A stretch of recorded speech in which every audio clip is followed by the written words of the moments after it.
Assalamualaikum warahmatullahi wabarakatuh. Selamat pagi dan salam sejahtera. Hari ini kita akan belajar tema 5, sub tema 4, pembelajaran 1. Nah, di sini judul sub tema 4-nya adalah cuaca, musim, dan iklim. Nah, bisa kita lihat di sini ada banyak gambar ya.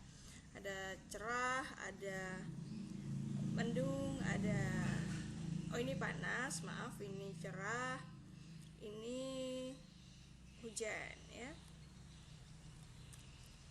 Indonesia adalah negara yang berada di garis khatulistiwa bumi.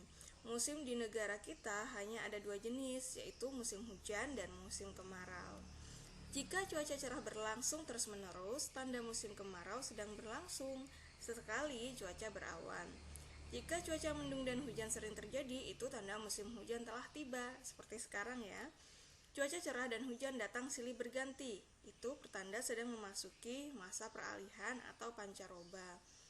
Saat seperti ini, cuaca cepat berubah, mulai dari cuaca cerah, berawan, mendung, lalu hujan. Pembelajaran 1. Ayo mengamati.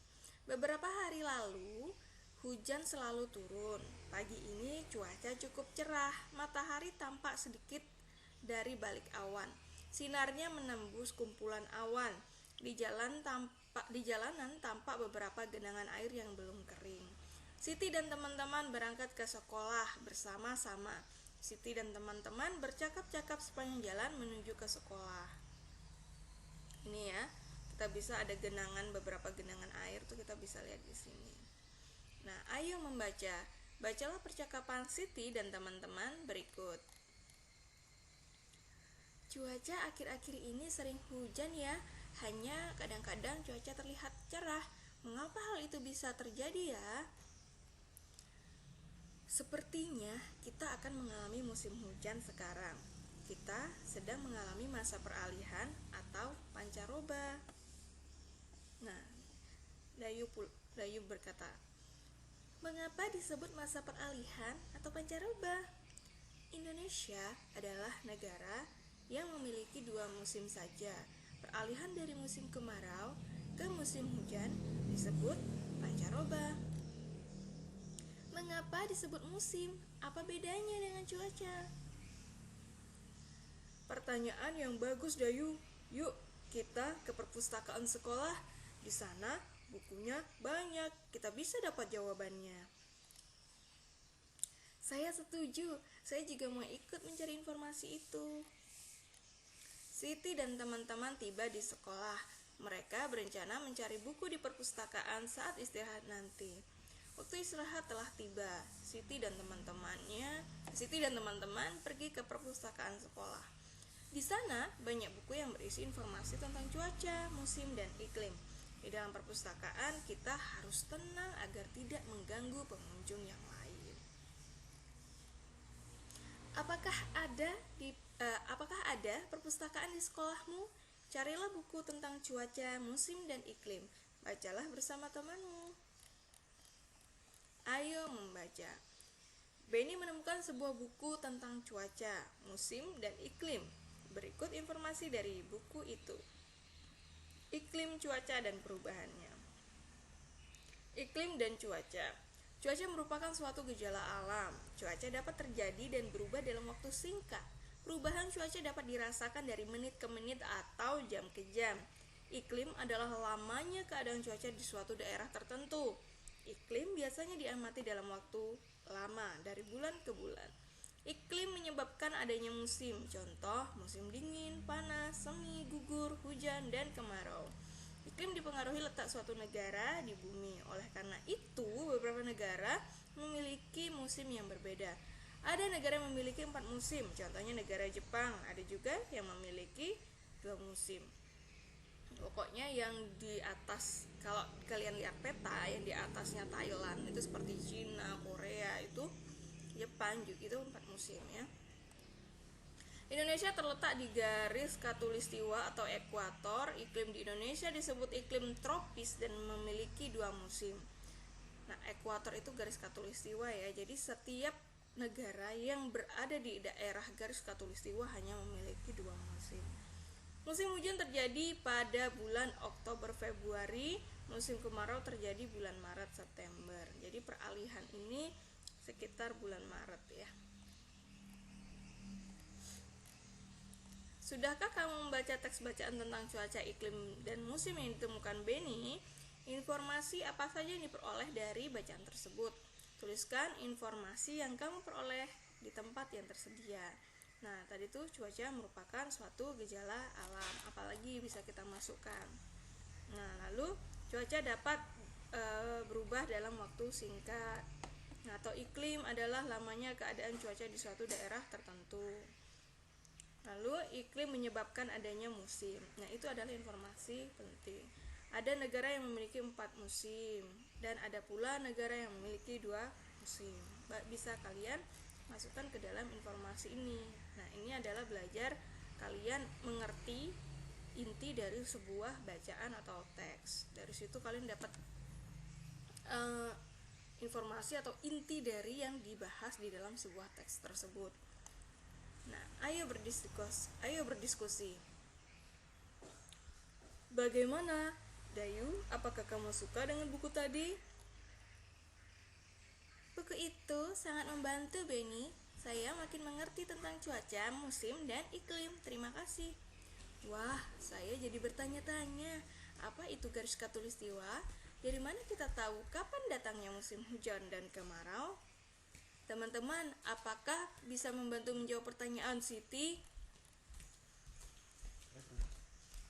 Saya tahu jawabannya, tetapi tidak sekarang. Datang saja ke rumahku nanti sore. Wah, seperti ada rahasia saja. Baiklah, kami akan ke rumahmu nanti sore. Pada sore hari, Dayu dan teman-teman berangkat ke rumah Edo. Cuaca berawan mengiringi langkah mereka sepanjang jalan. Saat tiba di rumah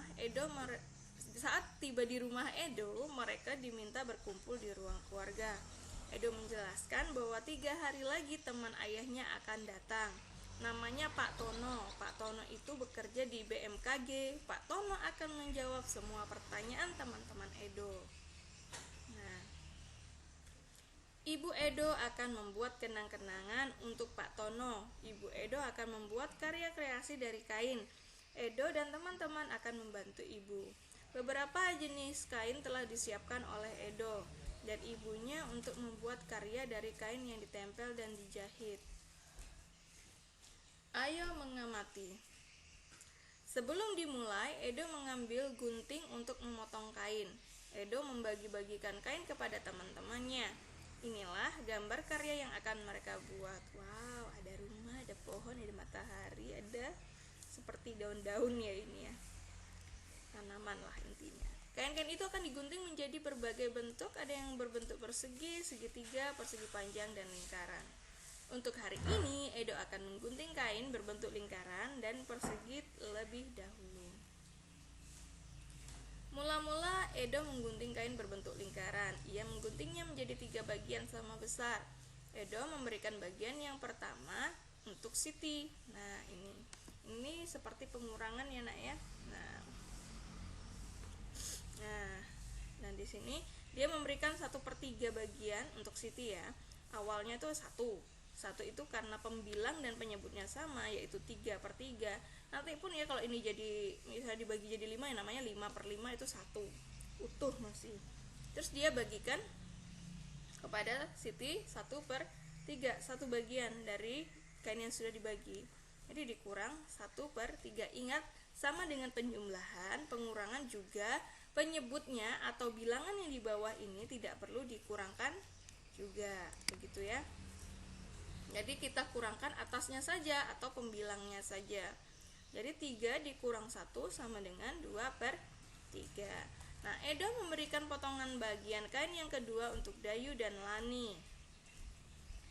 Nah, masing-masing mendapatkan 1/3 bagian lingkaran. Nah, jadi Edo nih kan sisa 2/3 tadi.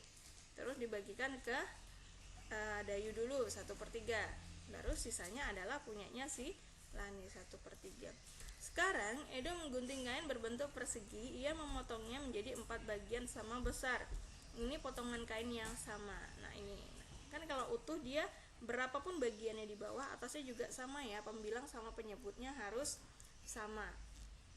Nah, jadi ini adalah 4/4 dikurang 1/4 sama dengan 4 dikurang 1 3, karena penyebutnya sudah sama, ya udah 3/4.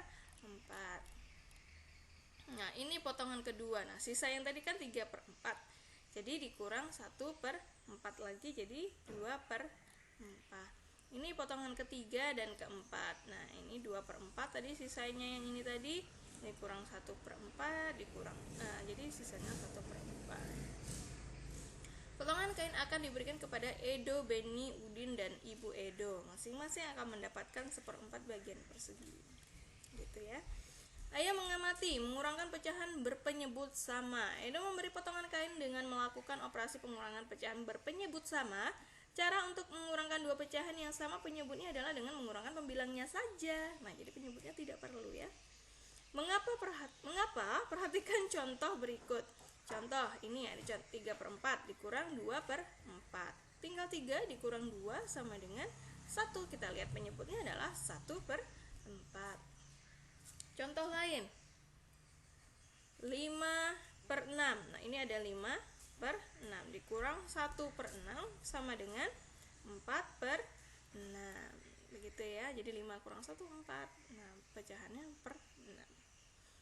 Untuk mengurangi pecahan dengan penyebut sama, kita hanya perlu mengurangkan pembilangnya, sedangkan penyebutnya tetap. Jadi, jika kita mengurangi pecahan berpenyebut sama, maka penyelesaiannya adalah sebagai berikut. Nah, seperti ini ya, ini cara mudahnya. Kita fokuskan ke pembilangnya. 5/6 dikurang 4/6 sama dengan 5 dikurang 4 sama dengan 1/6. Selanjutnya yang B, 9/15 kurang 5/15 sama dengan 9 dikurang 5/15 sama dengan 4/15. Mudah bukan? Dapatkah kamu melakukan operasi pengurangan pecahan dengan penyebut sama? Ayo berlatih. Nah, kerjakanlah latihan operasi pengurangan pecahan berpenyebut sama berikut ini. Ini adalah 4/5 dikurang 1/5. Jadi 4 kurang 1 sama dengan 3/5. Selanjutnya ini ada 3/5 kurang 2/5. 3 kurang 2 1/5. Lagi 1 2 3. 3/4 dikurang 1/4. 3 kurang 1 sama dengan 2. 2/4. Mudah ya. Nah, kita lanjut.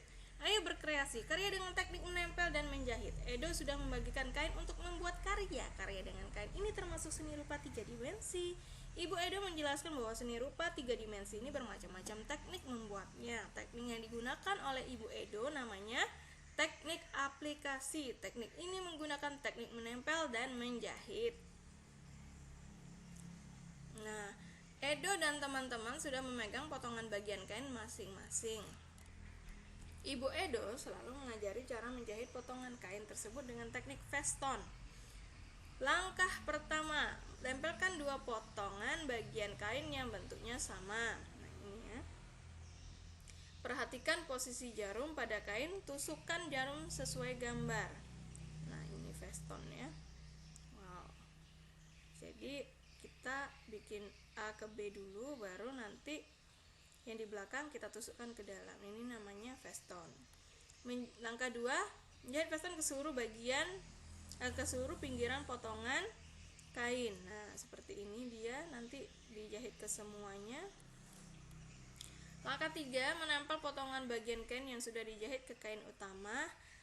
Untuk hari ini, Edo dan teman-teman menjahit dan menempel potongan kain yang berbentuk lingkaran dan sepertiga lingkaran. Nah, mereka akan melanjutkan karya ini sebelum Pak Tono datang ke rumah Edo. Perhatikan baik-baik cara membuat karya dengan teknik menempel dan menjahit ini. Cobalah lakukan bersama teman-temanmu. Nah, di sini dikerjakan kerjasama dengan orang tua. Nanti kalau kalian kurang paham bisa minta dijelaskan kepada orang tua veston itu seperti apa. Apalagi mungkin orang tuanya ada yang penjahit, itu bisa sangat membantu ya. Nah, ini menjahit secara manual ya, tidak memakai mesin.